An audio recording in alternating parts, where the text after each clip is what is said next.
আল্লাহ পাক বলছেন ফানজুর ইলা আসারি রাহমাতিল্লাহি কাইফা ইউহিল আরদা বা'দা মাউতিহা। লক্ষ্য করে দেখো এই পৃথিবীর মাটিকে আল্লাহ কিভাবে জিন্দা করেন, মুর্দা মাটি। এই মাটি চৈত্র বৈশাখ মাসে প্রখর রোদে মাটি ফেটে চৌচির হয়ে যায়। এই ফেটে যাওয়া চৌচির মাটিতে আল্লাহ পাক বৃষ্টির পানি দিয়ে এই মাটিকে, এই মৃত্যু মাটিকে আল্লাহ পাক যেভাবে জিন্দা করেন, ইন্না যালিকা লামুহিল মাউতা ওয়া হুয়া আলা কুল্লি শাইইন কাদির, সে আল্লাহ পাক তোমরা মরলে পরে আবার এভাবে জিন্দা করতে পারবেন। জোরে কোন সুবহানাল্লাহ। আমার ভাইয়েরা, আল্লাহ পাকের পরে বলেন দেখো মৃত্যু জমিনকে কেমনে জিন্দা করি। আল্লাহুল্লাযী আরসালার রিয়াহা ফাতুসিরু সাহাবা ফাসুকনাহু ইলা বালাদিন মাইতিন ফাআহইয়ানা বিহিল আরদা বা'দা মাউতিহা কাযালিকান নুশুর। আমি আল্লাহ রাব্বুল আলামিন ওই সমুদ্রের নোনা পানিগুলোকে, সমুদ্রের লবণাক্ত পানিগুলিকে বাষ্পীয় আকারে উত্থিত করে মেঘমালায় পরিণত করি, আর এরপরে বাতাসকে হুকুম করি বাতাস এই মেঘটারে টেনে নিয়ে যাও অমুক জায়গায়। মেঘ চলে এলো, আল্লাহ রাব্বুল আলামিন বলেন মেঘ এবার বিন্দু বিন্দু করে বৃষ্টি বর্ষণ করে দে। আমার হুকুমে ওই পানিগুলি বৃষ্টি হয়ে বিন্দু বিন্দু হয়ে জমিনে পতিত হয়।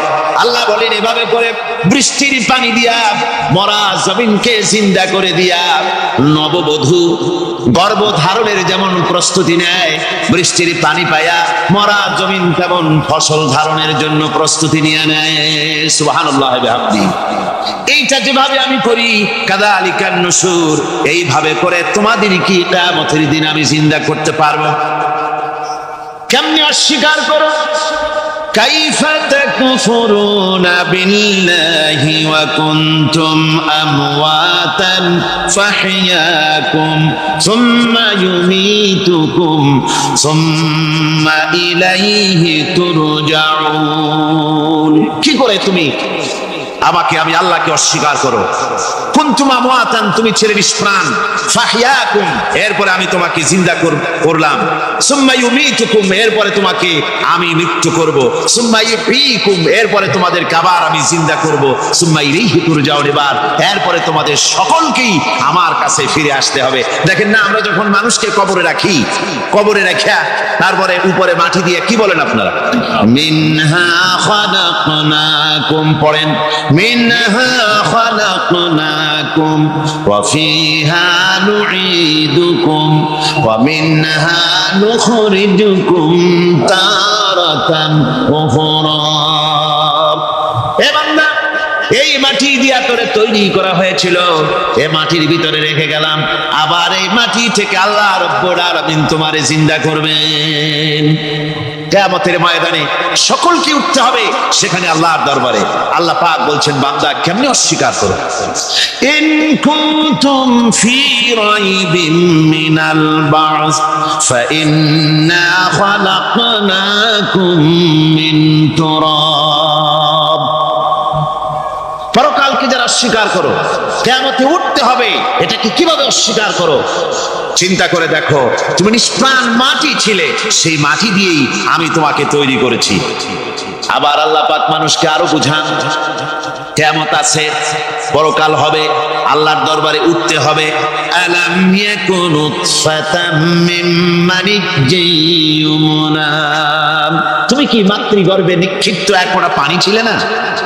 সুম্মা কানা আলাকাতান ফাখালাকা ফাসাওয়া, এরপরে তোমাকে মাংসপিণ্ডে, জমাট রক্তে মাংসপিণ্ডে পরিণত করা হলো, এরপরে তোমাকে সুন্দর করে তোমাকে সুগঠিত করা হলো। ফাজআলা মিনহু যাওজাইনি যাকারা ওয়াল উনসা, এরপরে মাতৃগর্ভের ভিতরে আমি এটাকে পুরুষ বানালাম, কন্যা সন্তান অথবা পুত্র সন্তানে পরিণত করলাম। এইটা যে পেরেছে, যিনি পেরেছেন, আলাইসা যালিকা বিকাদিরিন আলা আইয়ুহিয়াল মাউতা, সে আল্লাহর পক্ষে কি সম্ভব নয় যে তোমার মৃত্যুর পরে তিনি আবার জিন্দা করতে পারবেন? কি বলেন সম্ভব না? তিনি পারবেন না?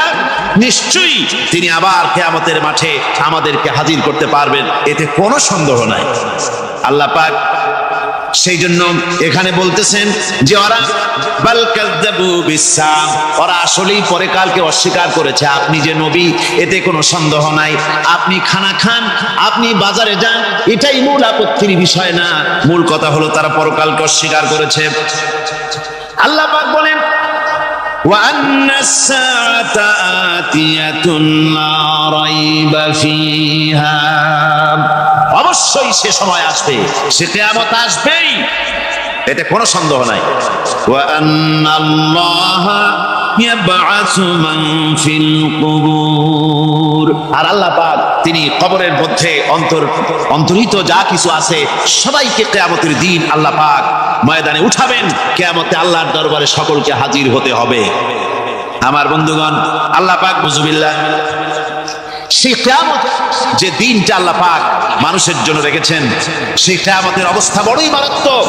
মানুষেরা তা জানে না। মানুষ যদি তা বুঝতে পারতো, জানতে পারতো, তাহলে মানুষেরা গুনাহের কাজ করতে পারতো না।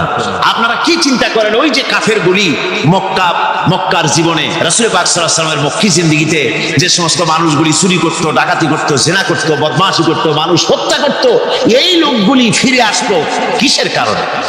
তাদেরকে আখিরাতের কথা বলা হয়েছে, এই পরকালের কথা বলা হয়েছে।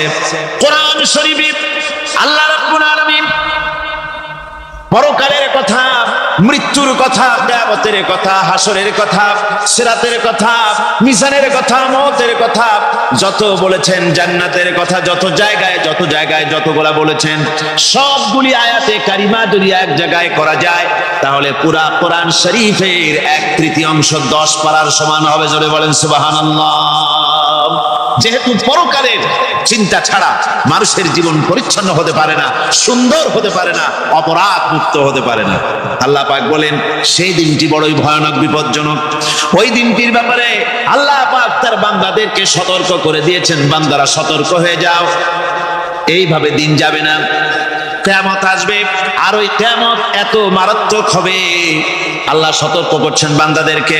ইয়া আইয়ুহান নাসুত্তাকু রাব্বাকুম ইন্না যালজালাতাস সাআতি শাইউন আযীম। হে মানব সকল, আত্মরক্ষা করো খোদার গজব থেকে, আল্লাহর গজব থেকে আত্মরক্ষা করো। ইন্না যালজালাতাস সাআতি শাইউন আযীম, সেই কিয়ামতের সেই কম্পন খুবই মারাত্মক, খুবই ভয়াবহ কম্পন সৃষ্টি হবে সেদিন। ইয়াউমা তারাউনাহা তাযহালু কুল্লু মুরদিআতিন আম্মা আরদাআত, সেদিন দেখতে পাবে স্তন্যদায়িনী মা, যে মা তার সন্তানকে দুধ দেয়, ওই মাও তার দুধের বাচ্চার কথা ভুলে যাবে, মনে থাকবে না। আল্লাহ রাব্বুল আলামিন বলেন ওয়াতাদাউ কুল্লু যাতিন হামলিন হামলাহা, গর্ভধারিণী মেয়ে লোক তাদের গর্ভ খসে পড়বে। ওয়াতারান নাসা সুকারা, মানুষকে মানুষ দেখতে পাবে, মানুষগুলো উদ্ভ্রান্ত হয়ে পাগলের মতো ছোটাছুটি করছে। আল্লাহ বলেন ওয়া মা হুম বিসুকারা, আসলে আর নেশাগ্রস্ত নয়, আসলে পাগল হয় নাই। ছুটছে কেন? স্তন্যদায়িনী মা দুধের বাচ্চার কথা ভুলে গেছে। গর্ভধারিণী গর্ভবতী নারী, তার গর্ভ খসে পড়েছে, মানুষ পাগলের মতো দৌড়াচ্ছে। কারণ কি? পাগল তো হয় নাই। আল্লাহ বলেন আসল কারণ হলো ওয়ালাকিন্না আযাবাল্লাহি শাদীদ, আল্লাহর ভয়ঙ্কর আযাব।